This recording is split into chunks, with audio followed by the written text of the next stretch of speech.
Hey there. Today we're going to look at how to install shaders on Minecraft, so let's get started. First, open your browser and search for Optifine. Go to the official website, and under Downloads, find the version that matches your Minecraft, usually the latest one. Download the file, and then search for the shader pack you want. I recommend Silver's Shaders. On its website, go to the Download section and choose the version that suits your PC. If you have a low-end PC, pick the light version. Download the shader pack and be careful to avoid ads that are not actual download buttons. After downloading, place both the Optifine and shader files in the same folder.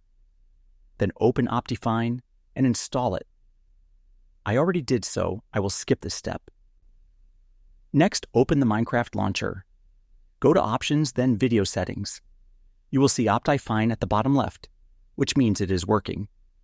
Open Shaders, click on Shaders folder, and move your shader pack file into this folder.